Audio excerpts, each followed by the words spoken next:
I have all these e to the x's here, and I think it's going to be a little bit easier if we're going to do a little substitution. So we're going to call u e to the x, and then we can call u squared e to the 2x, and du is e to the x dx. So the first nice thing we have here is right here, that's my u. And so I can rewrite this as du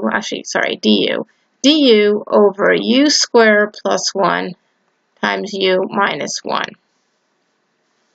And I already have it decomposed, now I just have to write it out.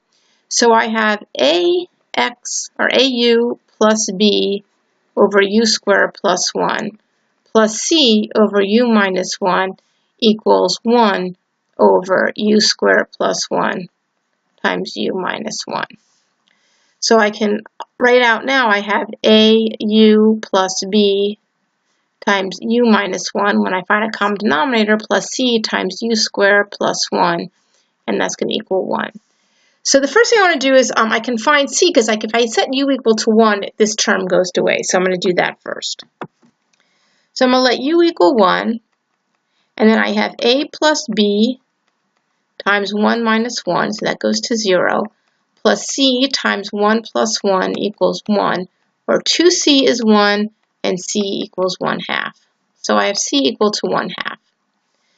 So now I can rewrite this as au plus b times u minus 1 plus 1/2 times u squared plus 1 equals 1. And I'm going to expand it.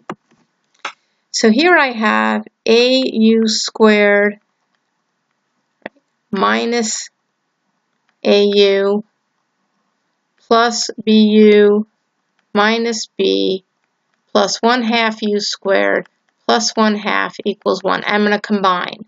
So I have a u squared times a plus 1/2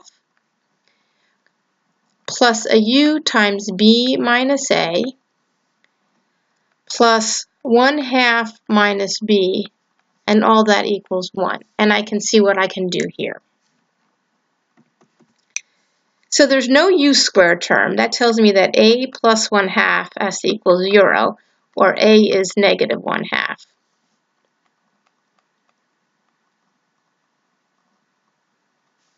And I know that 1/2 minus b has to equal 1, which tells me that b is negative 1/2.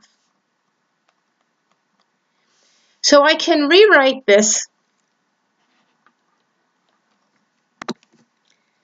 as, I could pull out my 1/2. So I have 1/2 here times the integral of u,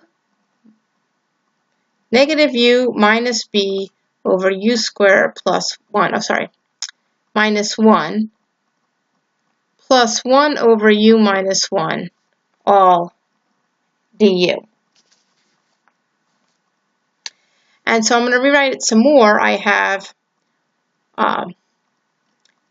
negative 1/2, the integral of u over u squared plus 1, minus 1/2, the integral of 1 over u squared plus 1, plus 1/2, the integral of 1 over u minus 1 du.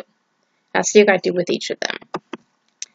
So here, if I use substitution, if u squared plus 1 equals, we'll say, v, then 2u plus 1 is, 2u equals dv, and u equals dv over 2.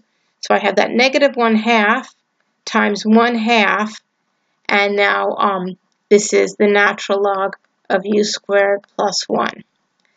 Minus 1/2, and this is inverse tangent, so tan inverse of u, plus 1/2, and that's just the natural log of u minus 1, and then plus c. So now I could pull out 1/2 if I want to again, and I have to resubstitute my e back in. So I have 1/2 here times, I'll put the positive 1 first, so I have the natural log of e to the x minus 1 minus tan inverse of e to the x minus 1/2 natural log of e to the 2x plus 1, all plus c. And that is my final answer.